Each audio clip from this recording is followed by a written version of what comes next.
kapan kok bisa mulai usaha yang sekarang? Dari SMA sampai saya kuliah itu kan saya berusaha cari sendiri, ya kan, dan pasti ngebiayain adik saya. Jadi ya macam utang udah nggak kira-kira lah. Apa ya, cukup serunya itu saat kuliah, kan kuliah harus bayar di awal segala macam. Jadi benar-benar saya kuliah kan harusnya 3,5 tahun ya teman-teman ya. Saya 5 tahunan. Tapi lu kalah sama gue 9 tahun. Itu lebih sakti lagi. Wah, sakti memang.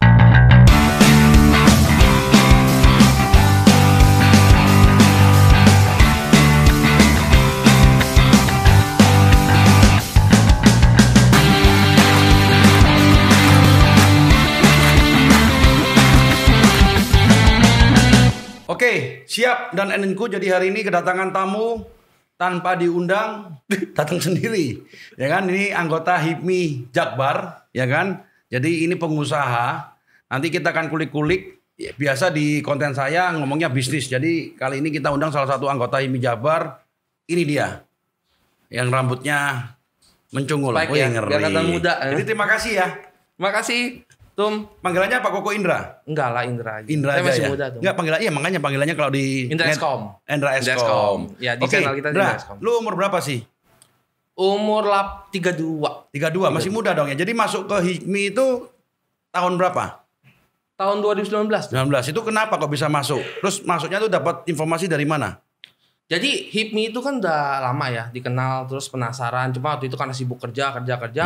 Tapi pengen gitu, dan saya belum pernah berorganisasi sebenarnya. Iya. Ini organisasi pertama. Jadi pas lagi buat konten, jadi saya juga ada channel kan di Global TV buat konten makanan, review produknya Next Carlos, gerobak uduk tuh ya salah. Terus ketemu sama Sekum. Oh iya, oke. Terus Sekum mama nih ketua Felis, ya kan. Terus diajak masuk ke HIPMI. Ya, jadi ngobrol-ngobrol, ini apa nih? Oh, HIPMI saya udah kenal nih, wah kesempatan nih. Ya udah kalau gitu. Sampai situ saya nggak langsung masuk tuh. Jadi kita nunggu kalau nggak salah setelah sebulan ya. Terus di kontak di WA gitu kan, nanya. Terus interest lagi, ingat lagi kan. Oh boleh deh daftar, kebetulan lagi pendaftaran baru tuh. Oh ya pas kan? Banget ya? Pas banget. Jadi daftar ikut cepet sih progresnya. Terus ketemu. Nyumbang berapa waktu itu? Waduh lupa saya. Ya? Kebanyakan lupa dia. Lupa. Jadi kalau kemarin mau gabung HIPMI langsung aja nanti ada di websitenya hipmijaya.org ya? ORG. Iya. Terus oke, gue ngomong sekarang bisnis lu. Tapi sebelum bisnis ini ada produk baru saya. Ya kan, Big Root ini saya sebagai distributornya. Ini disinfektan, baunya enak gak? Nah kalau ini hand sanitizer. Ini bisa, tapi hand sanitizernya bukan cair tapi pakai ini. Jadi lebih simple. Wangi ya? Wangi. Tapi ini produknya punya sepupu saya, pabriknya di Malang. Jadi saya ditunjuk sebagai distributor untuk wilayah Jabodetabek. Gitu. Karena ini bisnis ketum saya ini bisnisnya luar biasa banyak banget. Amin. Enggak, kita bantu-bantu aja UMKM. Oke, terus lanjut lagi. Lu mulai bisnis tahun berapa sih?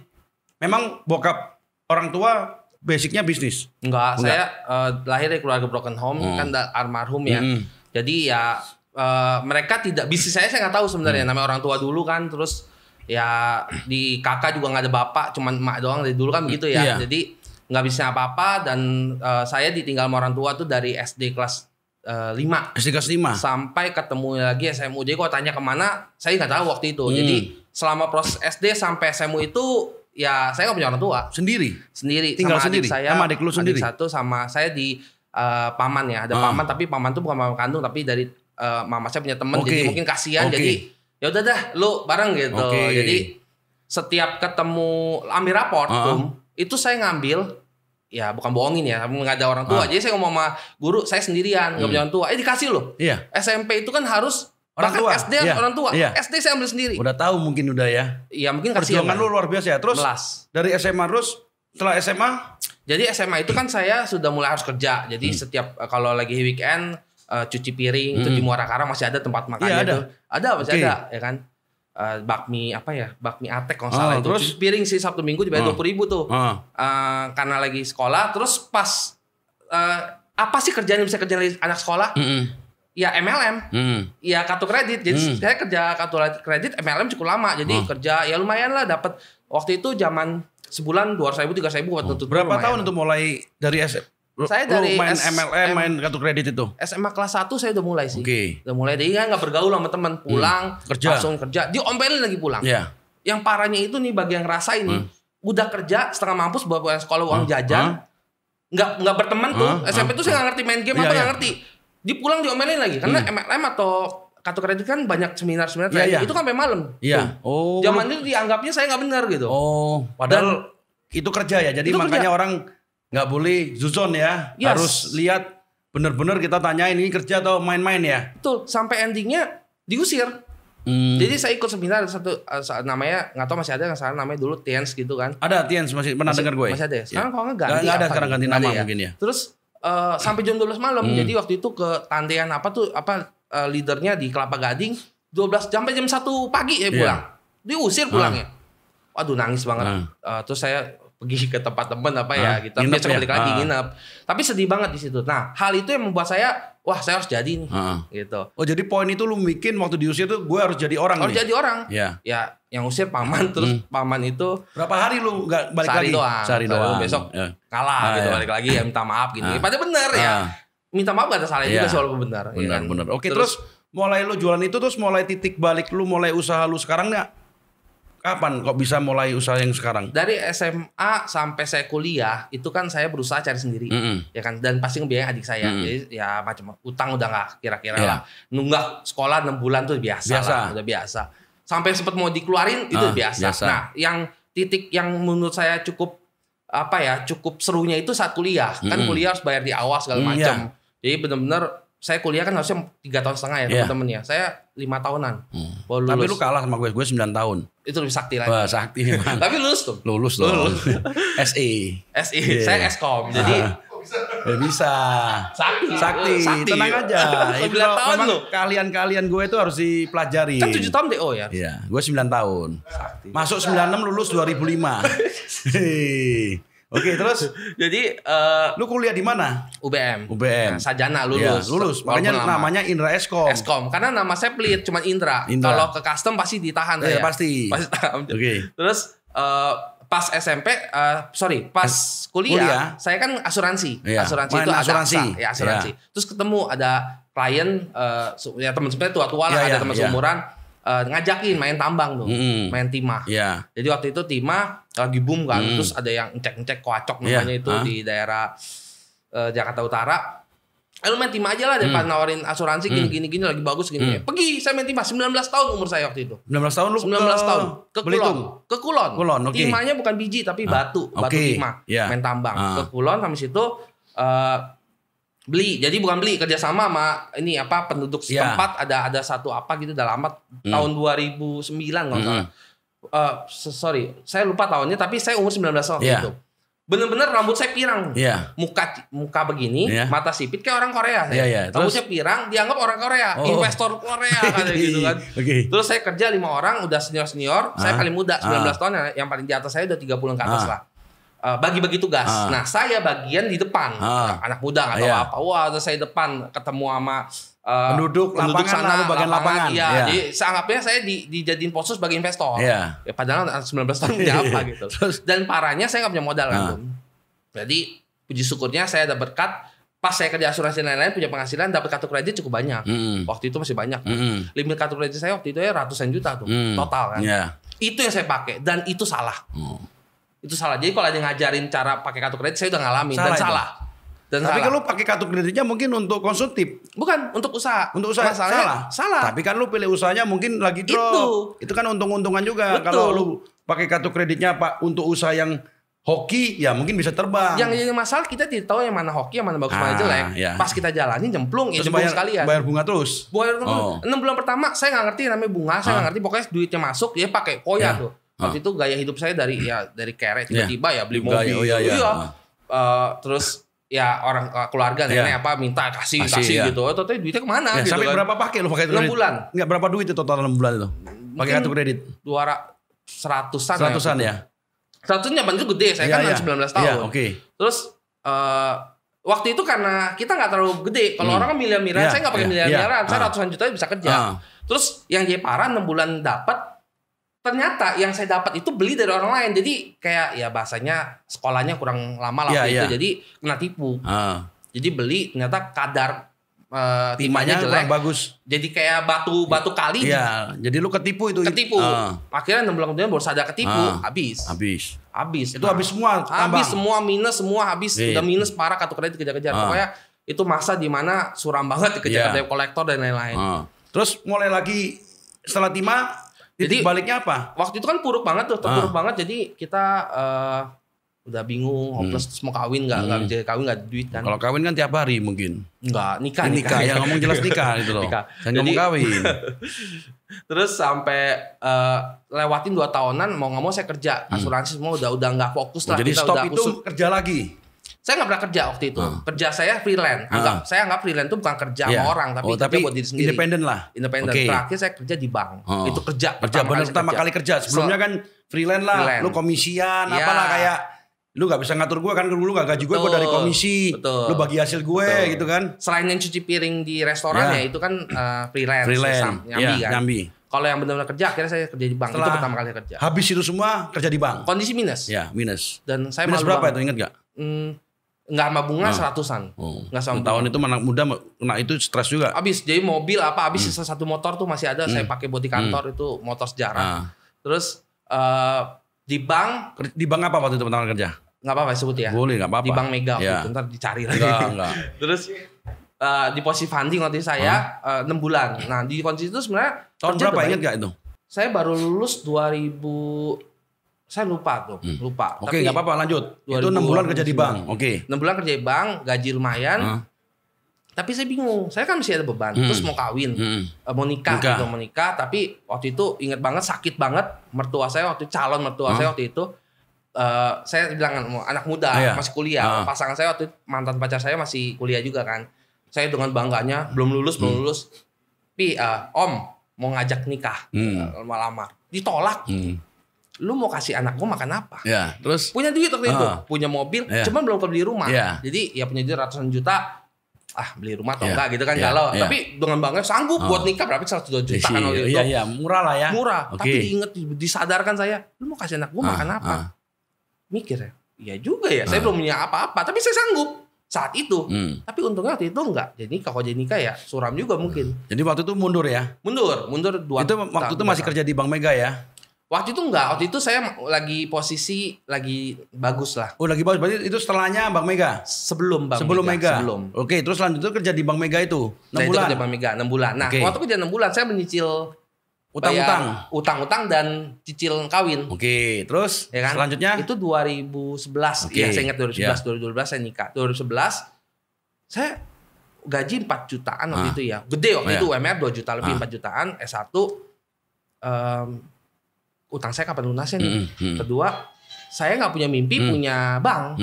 Saya punya pengusaha dari muda karena lihat bapak saya broken home, berantakan, usahanya juga kagak ada. Saya pengusaha, tapi saya nggak punya mimpi punya bank nih, karena saya nggak punya akses apa-apa. Akhirnya saya mutusin, kayak saya nyari deh. Di kondisi saya terpuruk, saya cari ngumpul sama teman-teman, teman-teman yang nggak banyak, tapi teman main bola ya kenal gitu aja, ngobrol aja. Ya gue saya paling sering dibully dulu. Jadi kalau buat teman-teman yang suka dibully itu bukan masalah, karena saya juga aja. Dibully. Oke, nggak ada masalah. Itu yang buat semangat kita. Terus saya tanya, gue kayak butuh kerjaan lagi nih, masih kerja di bank. Bilang, lu kerja apa lagi? Lu kan di bank gini-gini, teman bank waktu itu kan. Enggak, tapi gue merasa nggak nyaman di sini. Maksudnya nggak punya mimpi punya bank gitu. Ngapain bisa waktu di sini kan gitu. Ada nih teman dari punya teman nih. Sampai sekarang saya ingat namanya Freddy. Dia bilang ada nih teman gua, temennya lagi. Ya kan, dia pengusaha importir ya kan. Dia butuh sales. Lalu coba lamar aja di Jakarta Utara ya. Lu coba lamar aja. Oh gitu ya. Oh iya lamar. Libur di bank kan cutinya. Libur saya melamar ke sana, ketemu sama bosnya. Nah, kebetulan ini perusahaan company profile yang bosnya masih muda-muda waktu itu. Nah, si manajer salesnya itu bosnya salah satu aja, dia saudaraan kan. Nah, ini adiknya.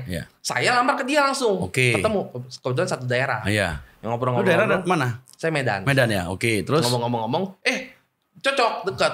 Ya udah ketemu HRD, pindahin ketemu HRD. Pas ketemu HRD, ini lompatan yang luar biasa. Waktu itu saya belum nikah, ya kan baru proses cicil. HRD saya bilang kan gaji saya 4 lebih, saya minta sekian di atas dong. HRD bilang, oh nggak bisa, bapak kan memang satu, tapi bapak belum punya pengalaman. Ya udah ikuti UMR 2 juta lebih, 2,3, 3,24. Saya bilang, aduh, gimana ya? Mikir. Oke, Bu, saat itu juga saya ngomong, saya ikut, tapi saya minta waktu 3 bulan. Dalam 3 bulan ini, kalau saya bisa proven, seperti yang saya omong di awal, saya mau disesuaikan ke yang saya minta. Oke. Mau lah, HRD mana yang nolak begitu kan? Ya kan dikasih rendah. Gitu juga. Lo mau, lu harus buktikan dulu lah. Betul. Tapi nggak semua orang mau ambil itu loh. Kalau gue selalu ambil. Sama, puji syukur, makanya sukses kan. Amin. Terus saya terima 3 bulan kerja. Terus ini kerja apaan? Saya nggak pernah mimpi punya importer, tapi importer masih masuk kepala saya bening bank. Ya, karena kalau bank nggak mungkin lu punya bank kan. Ya kan saat kalau itu. Importer mungkin bisa nih. Mungkin bisa. Ya, toko lah, dagang apapun itu namanya pengusaha masih masuk akal, masih banyak range areanya kan.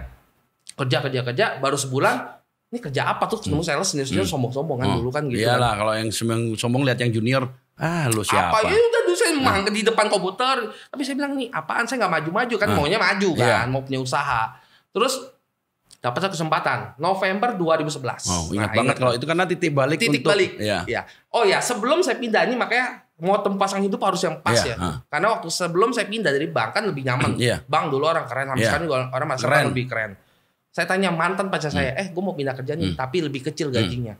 Ini penting loh, ini buat untuk yang ingin punya pasangan pacar, ini harus boleh jadi pas. Jadi pas nanya, dia bilang gini, saya kira nolak kan, ngapain gini? Enggak loh. Dia cuma bilang gini, mungkin hopeless, saya nggak tahu ya. Kalau kamu yakin, ya udah kamu kerjain. Wah, itu poinnya di situ ya. Iya, kalau dia nggak ngomong gitu, mungkin nggak ada hari ini.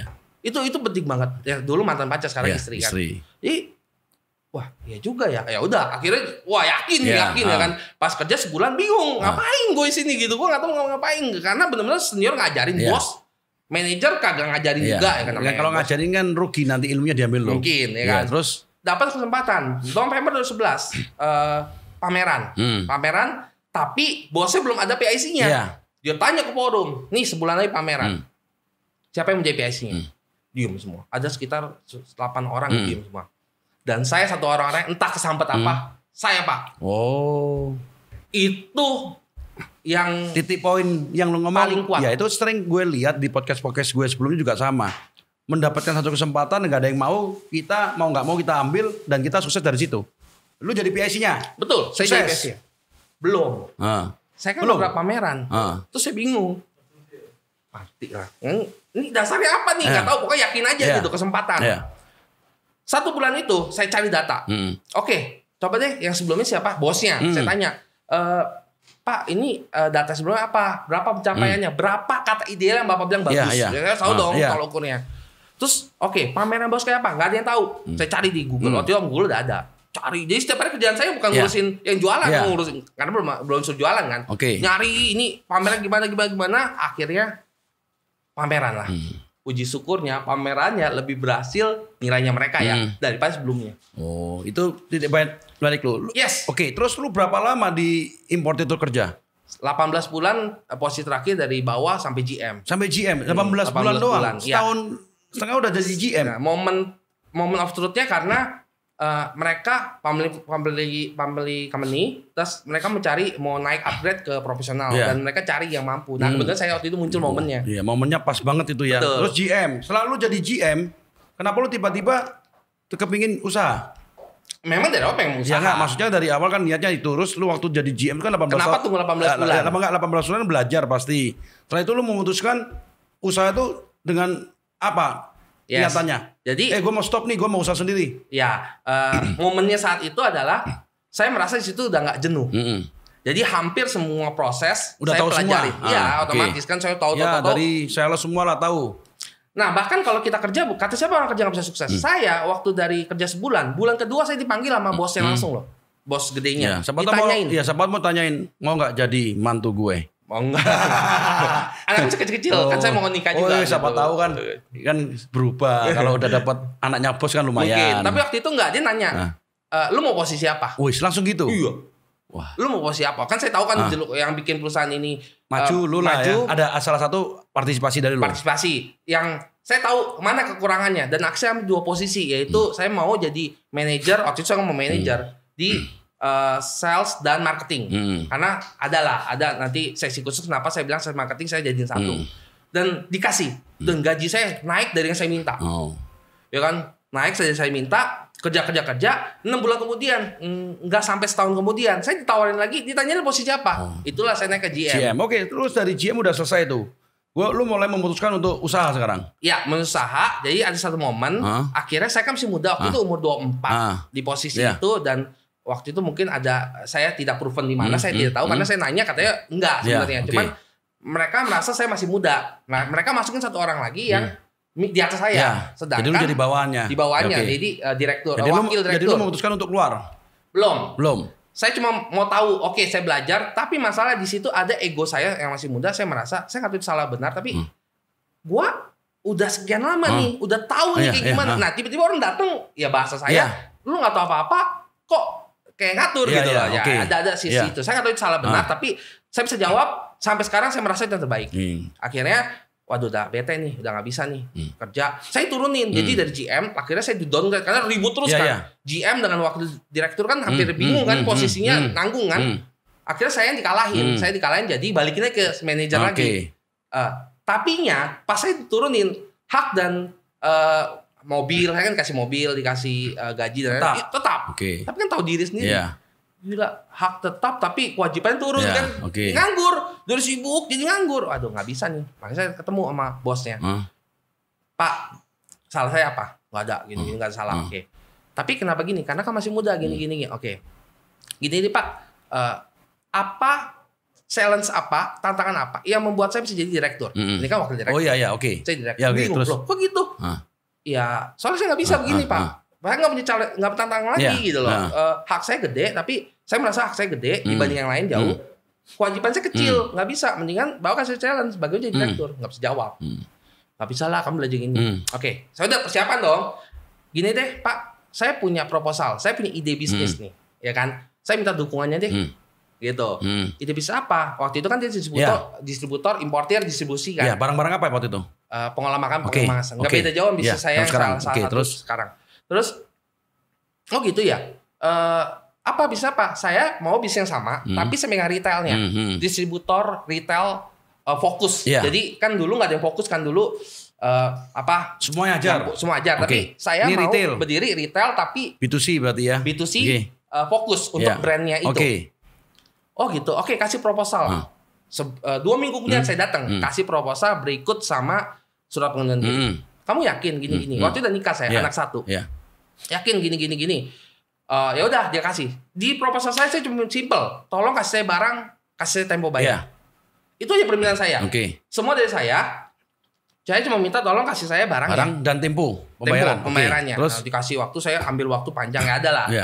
Nggak usah saya buka semua. Teman di proposal ada yang buat saya bisa gerak waktu itu. Tapi belum di-approve. Tapi saya udah keluar. Gimana nih? Saya udah keluar dan puji syukur saya satu-satunya bahkan tim sampai sekarang saya tahu yang keluar dipestain. Saya nggak tahu kan happy atau apa, saya nggak tahu gitu loh. Ini keluar ini ganggu terus, orang ini minta pangkat terus, pusing kepala gue. Udah lu, gue pestain aja biar lu nggak ganggu gue. Itu kali ya. Tapi di situ kan ada satu kehormatan. Mungkin karena lu juga bisa juga yang kalau positifnya karena lu udah nyumbangin terbaik buat mereka. Kita ambil positifnya aja. Terus lu resign tapi hubungan tetap kan.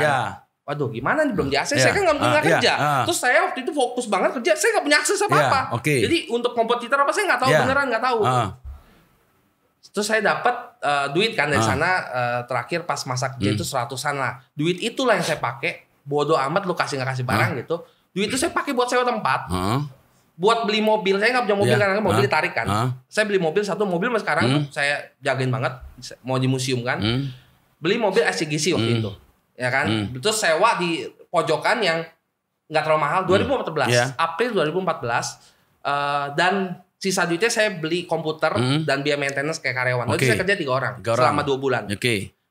Bulan pertama belum di-approve, tapi puji syukur jalan bulan kedua saya di-approve. Untuk beli barang? Dikasih barangnya. Jadi kan saya udah list barangnya apa, dikasih.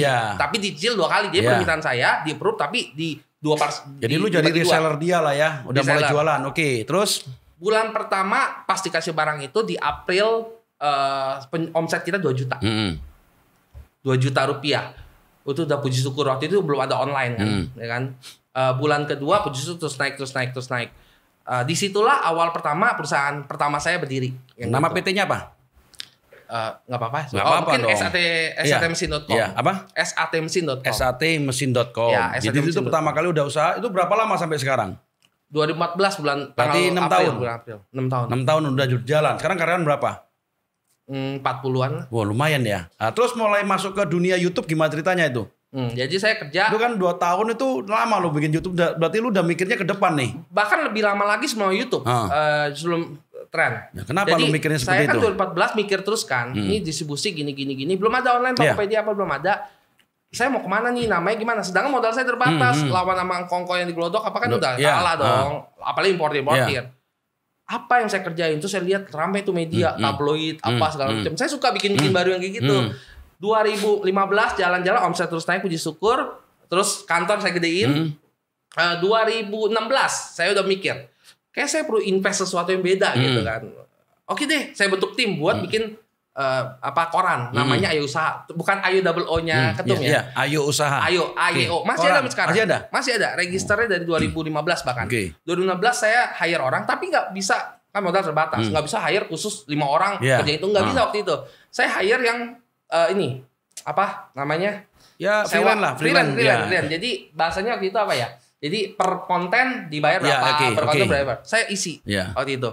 2016 jalan, mikir nih. Isinya tentang barang-barang lu kan? Bukan.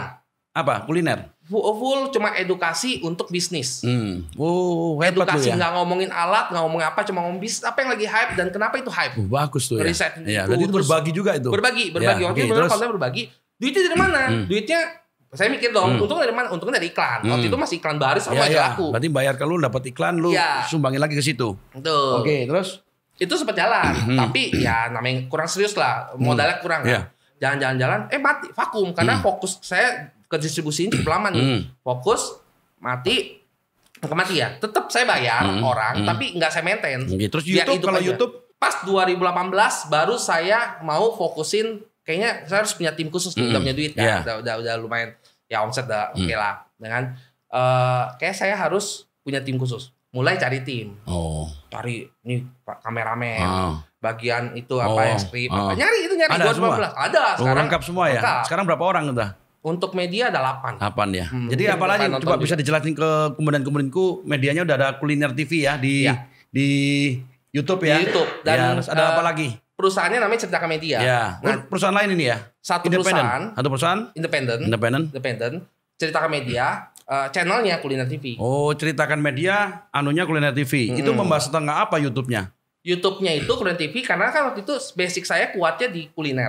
Food and beverage. Karena kan kamu barang-barang yang dijual itu adalah produk-produk makanan. Jadi kalau kemudian mau lihat produk-produk lu di mana? Bisa di mesinkamu.com. Mesinkamu.com. Terus bisa juga di SAT Mesin, banyak kok sekarang.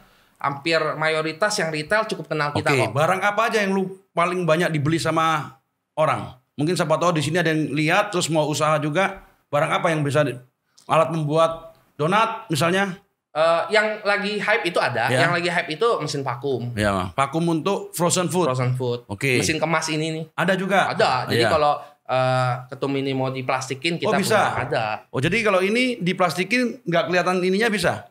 Apanya? Ditutup full. Bisa juga. Itu ada juga mesinnya. Ada mesin. Bahkan label untuk ini kan udah bagus nih ya. Kalau misalnya mau lebih hemat mau pakai label, kita juga ada mesin. Ada mesin. Jadi gue bisa dari ini beli posongan, gue merekin sendiri. Bisa juga. Bisa. Ya kan? Itu bisa. Jadi yang lagi hype sekarang makanan, pastinya roti, bakery, oven, mixer, vakum. Dan gue tanya, itu lu beli dari lu diajarin nggak mereka usaha? Kita satu-satunya bahkan mungkin saat ini yang paling fokus nyiapin after sales-nya. Teknisi kita punya, pengiriman kita sendiri, spare part kita punya. Bahkan barang-barang yang nggak umum kita juga punya. Oke, sekarang dari mereka kalau ingin usaha, beli mesin apa yang paling murah? Yang gue beli, terus gue bisa usaha sendiri. Dengan modal berapa kira-kira? Saya lagi buat ini tuh, satu aplikasi, mungkin 2021 bisa running.